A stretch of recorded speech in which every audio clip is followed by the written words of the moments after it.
లూకా సువార్త 15వ అధ్యాయము.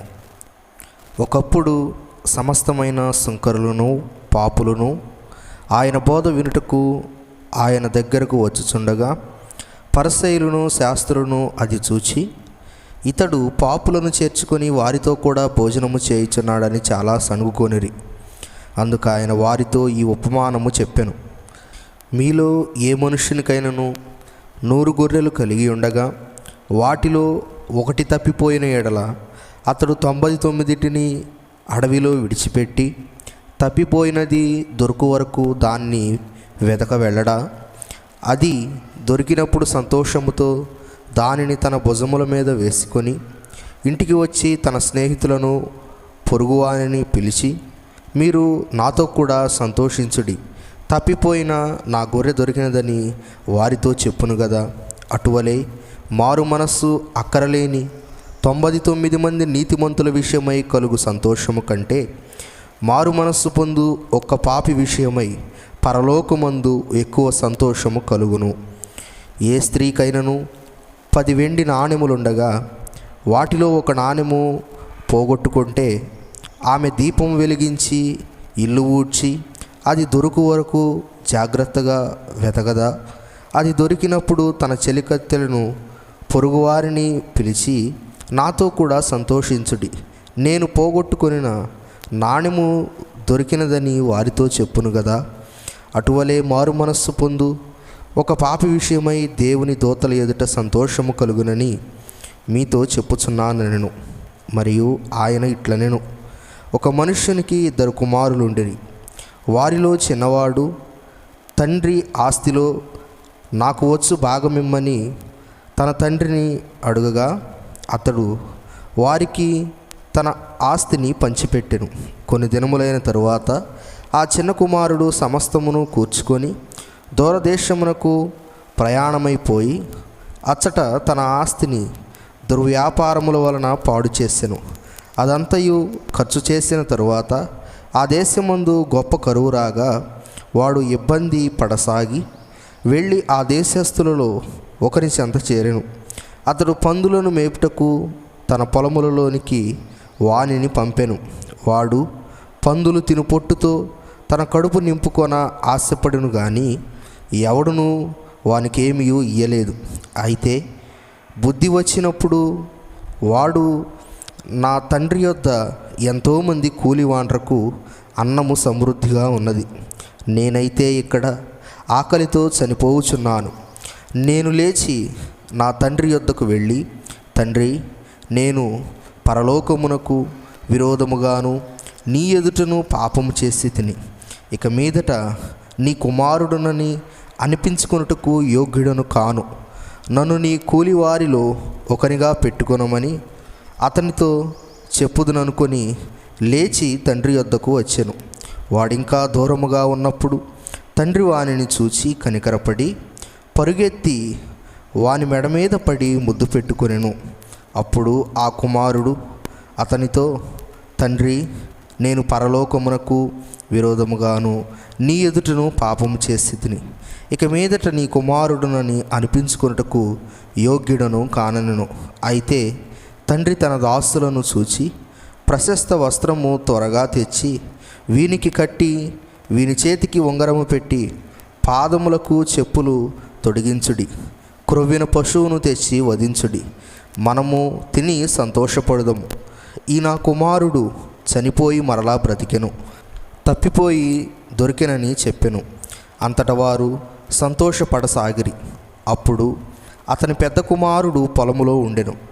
వాడు పొలములో నుండి వచ్చుచు ఇంటి దగ్గరకు రాగా వాద్యములను నాట్యమును జరుగుట విని దాసులలో ఒకరిని పిలిచి, ఇవి ఏమిటని అడుగగా ఆ దాసుడు అతనితో, నీ తమ్ముడు వచ్చి ఉన్నాడు, అతడు తన యొద్దకు సురక్షితముగా వచ్చినందున నీ తండ్రి క్రొవ్విన పశువును వధించెను. అయితే అతడు కోపపడి లోపలికి వెళ్ళనొల్లకపోయెను కనుక అతని తండ్రి వెలుపలికి వచ్చి లోపలికి రమ్మని బతిమాలుకొనెను. అందుకతడు తన తండ్రితో, ఇదిగో, ఇన్ని ఏండ్ల నుండి నిన్ను సేవించుచున్నానే, నీ ఆజ్ఞలను నేను ఎన్నడూను మీరలేదే. అయినను నా స్నేహితులతో సంతోషపడినట్లు నీవు నాకెన్నడూను ఒక మేకపిల్లనైనా ఇయ్యలేదు. అయితే నీ ఆస్తిని వేశ్యలతో తిని వేసిన ఈ నీ కుమారుడు రాగానే వీని కొరకు క్రొవ్విన పశువును వధించిదివని చెప్పెను. అందుకతడు, కుమారుడా, నీవెల్లప్పుడూ నాతో కూడా ఉన్నావు, నావన్నీ నీవి, మనము సంతోషపడి ఆనందించుట యుక్తమే. ఈ నీ తమ్ముడు చనిపోయి తిరిగి బ్రతికెను, తప్పిపోయి దొరికెనని అతనితో చెప్పెను. లూకాసు వార్త 16వ అధ్యాయము. మరియు ఆయన తన శిష్యులతో ఇట్లనెను, ఒక ధనవంతుని యొద్ద ఒక గృహ నిర్వాహకుడుండెను. వాడతని ఆస్తిని పాడు చేయుచున్నాడని అతని యొద్ద వాని మీద నేరము మోపబడగా అతడు వాని పిలిపించి, నిన్ను గూర్చి నేను వినుచున్న ఈ మాట ఏమిటి? నీ గృహ నిర్వాహకత్వపు లెక్క అప్పగించుము. నీవు ఇక మీదట గృహ నిర్వాహకుడివై ఉండవల్ల కాదని అతనితో చెప్పెను. ఆ గృహ నిర్వాహకుడు తనలో తాను, నా యజమానుడు ఈ గృహ నిర్వాహకత్వపు పనిలో నుండి నన్ను తీసివేయును గనుక నేను ఏమి చేతును? త్రవ్వలేను, భిక్షమెత్త సిగ్గుపడుచున్నాను. నన్ను ఈ గృహ నిర్వాహకత్వపు పని నుండి తొలగించినప్పుడు వారు నన్ను తమ ఇండ్లలోనికి చేర్చుకున్నట్లు ఏమి చేయవలెను నాకు తెలియననుకొని తన యజమానుని రుణస్థులలో ఒక్కొక్కరిని పిలిపించి, నీవు నా యజమానునికి ఎంత అచ్చి ఉన్నావని మొదటి వానిని అడిగాను. వాడు 100 మణుగుల నూనె అని చెప్పగా, నీవు నీ చీటీ తీసుకొని త్వరగా కూర్చుండి 50 మణుగులని వ్రాసుకోమని వానితో చెప్పెను. తరువాత వాడు, నీవు ఎంత అచ్చి ఉన్నావని మరి ఒకరిని అడుగగా, వాడు 100 తూముల గోధుమలని చెప్పినప్పుడు వానితో, నీవు నీ చీటీ తీసుకొని 80 తూములని వ్రాసికొమ్మని చెప్పెను. అన్యాయస్తుడైన ఆ గృహ నిర్వాహకుడు యుక్తిగా నడుచుకొనినని వాని యజమానుడు వాని మెచ్చుకొనెను. వెలుగు సంబంధుల కంటే ఈ లోక సంబంధులు తమ తరమును బట్టి చూడగా యుక్తిపరులై ఉన్నారు. అన్యాయపు సిరి వలన మీకు స్నేహితులను సంపాదించుకోండి. ఎందుకనగా ఆ సిరి మిమ్మును వదిలిపోవునప్పుడు వారు నిత్యమైన నివాసములలో మిమ్మును చేర్చుకుందురని మీతో చెప్పుచున్నాను. మిక్కిలి కొంచెంలో నమ్మకముగా ఉండువాడు ఎక్కువలోనూ నమ్మకముగా ఉండును. మిక్కిలి కొంచెంలో అన్యాయముగా ఉండువాడు ఎక్కువలోనూ అన్యాయముగా ఉండును. కాబట్టి మీరు అన్యాయపు సిరి విషయంలో నమ్మకముగా ఉండని ఎడల సత్యమైన ధనమును ఎవరు మీ వశము చేయును? మీరు పరుల సొమ్ము విషయములో నమ్మకముగా ఉండని ఎడల మీ సొంతది అయినది మీకు ఎవడిచ్చును? ఏ సేవకుడును 2 యజమానులను సేవింపలేడు. వాడు ఒకని ద్వేషించి ఒకని ప్రేమించును, లేక ఒకని అనుసరించి ఒకని తృణీకరించును. మీరు దేవునిని సిరిని సేవింపలేరని చెప్పెను. ధనాపేక్ష గల పరిసయ్యులు ఈ మాటలన్నీ విని ఆయనను అపహసించుచుండగా ఆయన, మీరు మనుషుల ఎదుట నీతిమంతులని అనిపించుకొనివారు కానీ దేవుడు మీ హృదయములను ఎరుగును. మనుషులలో ఘనముగా ఎంచబడినది దేవుని దృష్టికి అసహ్యము. యోహాను కాలము వరకు ధర్మశాస్త్రమును ప్రవక్తలను ఉండిరి. అప్పటి నుండి దేవుని రాజ్య సువార్త ప్రకటింపబడుచున్నది. ప్రతివాడును ఆ రాజ్యములో బలవంతముగా చొరబడుచున్నాడు. ధర్మశాస్త్రములో ఒక పొల్లైన తప్పిపోవుట కంటే ఆకాశమును భూమియు గతించిపోవుట సులభము. తన భార్యను విడనాడి మరి ఒకతెను వివాహము చేసుకుని ప్రతివాడు వ్యభిచరించుచున్నాడు. భర్తను విడిచిన దానిని వివాహము చేసుకునివాడు వ్యభిచరించుచున్నాడు. ధనవంతుడు ఒకడుండెను. అతడు ఉదారంగు బట్టలను సన్నపు నార వస్త్రములను ధరించుకొని ప్రతిదినము బహుగా సుఖపడుచుండువాడు. లాజరు అను ఒక దరిద్రుడుండెను. వాడు కురుపులతో నిండినవాడై ధనవంతుని ఇంటి వాకిట పడి ఉండెను. అతని బల్ల మీద నుండి పడు రొట్టె ముక్కలతో ఆకలి తీర్చుకొనగోరెను. అంతేకాక కుక్కలు వచ్చి వాని కురుపులు నాకెను. ఆ దరిద్రుడు చనిపోయి దేవదూతల చేత అబ్రహాము రొమ్మున ఆనుకొనుటకు కొనిపోబడెను. ధనవంతుడు కూడా చనిపోయి పాతిపెట్టబడెను.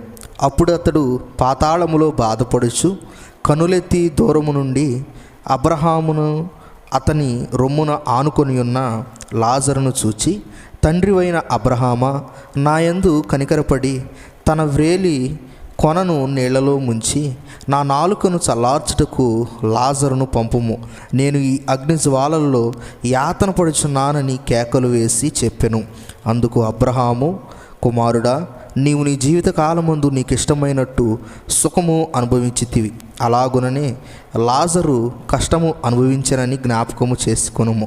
ఇప్పుడైతే వాడు ఇక్కడ నెమ్మది పొందుచున్నాడు, నీవు యాతన పడుచున్నావు.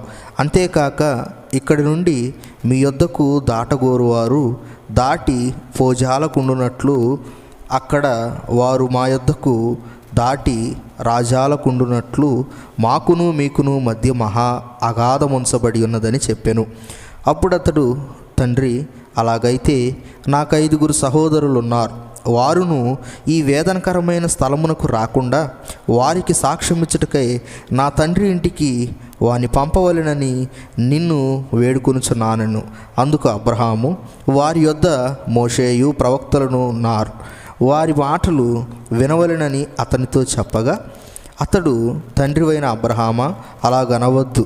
మృతులలో నుండి ఒకడు వారి యొద్దకు వెళ్ళిన ఎడల వారు మారు మనస్సు పొందుదురని చెప్పెను. అందుకు అతడు, మోషేయు ప్రవక్తలను చెప్పిన మాటలు వారు వినని ఎడల మృతులలో నుండి ఒకడు లేచినను వారు నమ్మరని అతనితో చెప్పెననెను.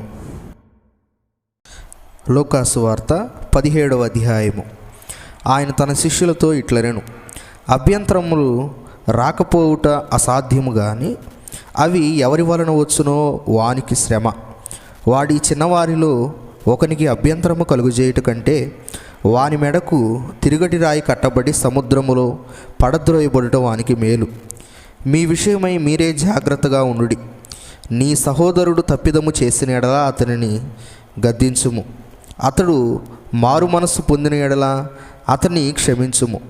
అతడు ఒక దినమున 7 మారులు నీ ఎదుట తప్పిదము చేసి 7 మారులు నీ వైపు తిరిగి మారు మనస్సు పొందితినని ఎడల అతనిని క్షమింపవలెను. అపోస్తలులు, మా విశ్వాసము వృద్ధి పొందించుమని ప్రభువుతో చెప్పగా, ప్రభువు, మీరు ఆవగింజంత విశ్వాసము గలవారైతే ఈ కంబళి చెట్టును చూచి నీవు వేళ్లతో కూడా పికిలింపబడి సముద్రములో నాటబడుమని చెప్పినప్పుడు అది మీకు లోబడును. దున్నువాడు కానీ మేపువాడు కానీ మీలో ఎవనికైనా ఒక దాసుడు ఉండగా వాడు పొలములో నుండి వచ్చినప్పుడు నీవు ఇప్పుడే వెళ్ళి భోజనము చేయమని వానితో చెప్పున చెప్పడు. అంతేకాక నేను భోజనము చేయుటకు ఏమైనను సిద్ధపరిచి నడుము కట్టుకొని నేను అన్నపానములు పుచ్చుకుని వరకు నాకు పరిచారము చేయుము. అటు తరువాత నీవు అన్నపానములు పుచ్చుకొనవచ్చునని వానితో చెప్పును. గాని ఆ దాసుడు ఆజ్ఞాపింపబడిన పనులు చేసినందుకు వాడు దయచూపెనని వానిని మెచ్చున. అటువలే మీరును మీకు ఆజ్ఞాపింపబడినవన్నీ చేసిన తరువాత మేము నిష్ప్రయోజకులమైన దాసులము, మేము చేయవలసినవే చేయుచున్నామని చెప్పుడనెను. ఆయన యెరూషలేమునకు ప్రయాణమైపోవచ్చు సమరయ గలిలయ మధ్యగా వెళ్ళుచుండెను. ఆయన ఒక గ్రామములోనికి వెళ్ళుచుండగా 10 మంది కుష్ఠరోగులు ఆయనకు ఎదురుగా వచ్చి దూరమున నిలిచి, యేసు ప్రభువా, మమ్మను కరుణించుమని కేకలు వేసిరి. ఆయన వారిని చూచి, మీరు వెళ్ళి మిమ్మును యాజకులకు కనపరుచుకొనుడని వారితో చెప్పెను. వారు వెళ్ళుచుండగా శుద్ధులైరి. వారిలో ఒకడు తనకు స్వస్థత కలుగుట చూచి గొప్ప శబ్దముతో దేవుని మహిమపరచుచూ తిరిగి వచ్చి ఆయనకు కృతజ్ఞతాస్తుతులు చెల్లించుచు ఆయన పాదముల యొద్ద సాగిలపడెను. వాడు సమరయుడు. అందుకు యేసు, 10 మంది శుద్ధులైరి కారా? ఆ 90 ఎక్కడా?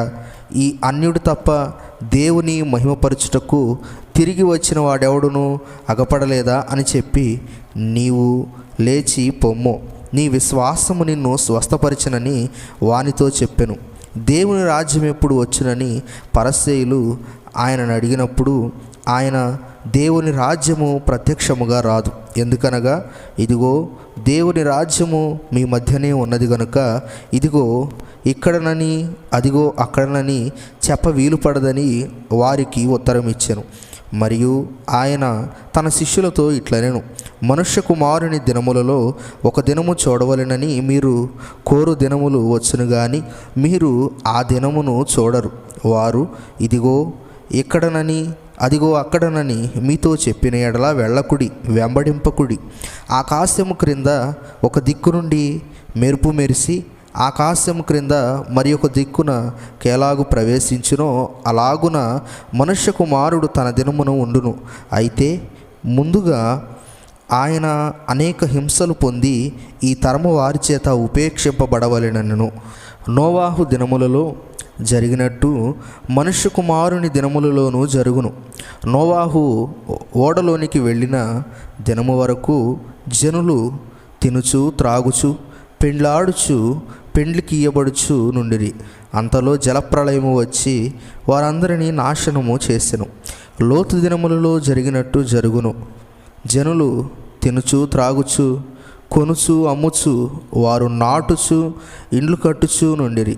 అయితే లోతు సొదొమ విడిచిపోయిన దినమున ఆకాశము నుండి అగ్ని గంధకములు కురిసి వారందరినీ నాశనము చేసెను.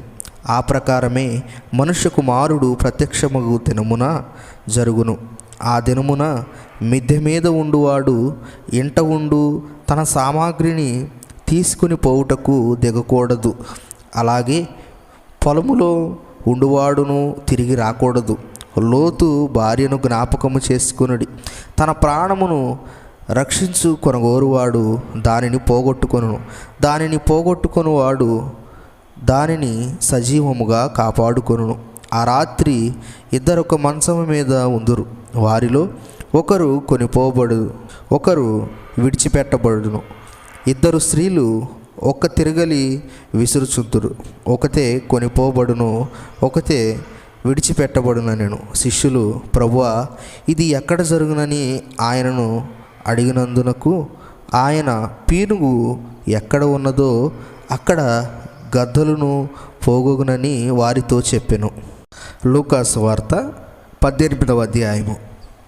వారు విసుకక నిత్యము ప్రార్థన చేయుచుండవలెననుటకు ఆయన వారితో ఈ ఉపమానము చెప్పెను. దేవునికి భయపడకయు మనుషులను లక్ష్యపెట్టకయు నుండు ఒక న్యాయాధిపతి ఒక పట్టణములో ఉండెను. ఆ పట్టణములో ఒక విధవరాలు ఉండెను. ఆమె అతని యొద్దకు తరచుగా వచ్చి, నా ప్రతివాదికిని నాకును న్యాయము తీర్చుమని అడుగుచూ వచ్చాను. కానీ అతడు కొంతకాలము ఒప్పకపోయెను. తరువాత అతడు, నేను దేవునికి భయపడకయు మనుషులను లక్ష్యపెట్టకయు ఉండినను ఈ విధవరాలు నన్ను తొందరపెట్టుచున్నది గనుక ఆమె మాటిమాటికి వచ్చి గోజాడకుండునట్లు ఆమెకు న్యాయము తీర్చునని తనలో తాను అనుకొనెను. మరియు ప్రభు ఇట్లనెను, అన్యాయస్తుడైన ఆ న్యాయాధిపతి చెప్పిన మాట వినుడి. దేవుడు తాను ఏర్పరచుకొనిన వారు దివారాత్రులు తను గూర్చి మొరపెట్టుకొనుచుండగా వారికి న్యాయము తీర్చడా? ఆయన వారికి త్వరగా న్యాయము తీర్చును. వారి విషయమే కదా ఆయన దీర్ఘశాంతము చూపుచున్నాడని మీతో చెప్పుచున్నాను. అయినను మనుష్య కుమారుడు వచ్చినప్పుడు ఆయన భూమి మీద విశ్వాసము కనుగొనునా? తామే నీతిమంతులని తమ్ము నమ్ముకొని ఇతరులను తృణీకరించు కొందరితో ఆయన ఈ ఉపమానము చెప్పెను. ప్రార్థన చేయుటకై ఇద్దరు మనుషులు దేవాలయము నకు వెళ్ళిరి. వారిలో ఒకడు పరిసయ్యుడు, ఒకడు సుంకరి. పరిసయ్యుడు నిలబడి, దేవా, నేను చోరులను, అన్యాయస్తులను, వ్యభిచారులనైనా ఇతర మనుషుల వలెనైనను ఈ సుంకరి వలెనైనను ఉండనందునకు నీకు కృతజ్ఞతాస్తుతులు చెల్లించున్నాను. వారమునకు 2 మార్లు ఉపవాసము చేయించు నా సంపాదన అంతటిలో 10వ వంతు చెల్లించుచున్నానని తనలో తాను ప్రార్థించుచుండెను. అయితే సుంకరి దూరముగా నిల్చుండి ఆకాశము వైపు కనులెత్తుటకైనను ధైర్యము చాలక రొమ్ము కొట్టుకొనుచు, దేవా, పాపినైన నన్ను కరుణించుమని పలికెను. అతని కంటే ఇతడు నీతిమంతుడుగా తీర్చబడి తన ఇంటికి వెళ్ళినని మీతో చెప్పుచున్నాను. తన్ను తాను హెచ్చించుకునివాడు తగ్గింపబడుననియు, తన్ను తాను తగ్గించుకునివాడు హెచ్చింపబడుననియు చెప్పెను. తమ శిశువులను ముట్టవలెనని కొందరు ఆయన యొద్దకు వారిని తీసుకొని రాగా, ఆయన శిష్యులు అది చూచి తీసుకొని వచ్చిన వారిని గద్దించిరి. అయితే యేసు వారిని తన యొద్దకు పిలిచి, చిన్న బిడ్డలను ఆటంకపరచక నా యొద్దకు రానీయుడి. దేవుని రాజ్యము ఇలాంటి వారిది. చిన్న బిడ్డల వలె దేవుని రాజ్యము అంగీకరింపనివాడు దానిలో ఎంత మాత్రమును ప్రవేశింపడని మీతో నిశ్చయముగా చెప్పుచున్నానను. ఒక అధికారి ఆయనను చూచి, సద్బోధకుడా, నిత్య జీవమునకు వారసుడనగుటకు నేనేమి చేయవలనని ఆయనను అడిగాను. అందుకు యేసు, నేను సత్పురుషుడనని ఎలా చెప్పుచున్నావు? దేవుడు ఒక్కడే తప్ప మరి ఎవడునూ సత్పురుషుడు కాడు. వ్యభిచరింపవద్దు, నరహత్య చేయవద్దు, దొంగిలవద్దు, అబద్ధ సాక్ష్యము పలుకోవద్దు, నీ తల్లిదండ్రులను సన్మానింపుమని ఆజ్ఞలను ఎరుగుదువు గదా అని అతనితో చెప్పెను. అందుకతడు, బాల్యము నుండి నేను వీటన్నిటినీ అనుసరించునే ఉన్నానెను. యేసు విని, నీవింకా ఒకటి కొదువుగానున్నది. నీకు కలిగినవన్నీ అమ్మి బేదలకిమ్ము, అప్పుడు పరలోకమందు నీకు ధనము కలుగును. నీవు వచ్చి నన్ను వెంబడింపుమని అతనితో చెప్పెను.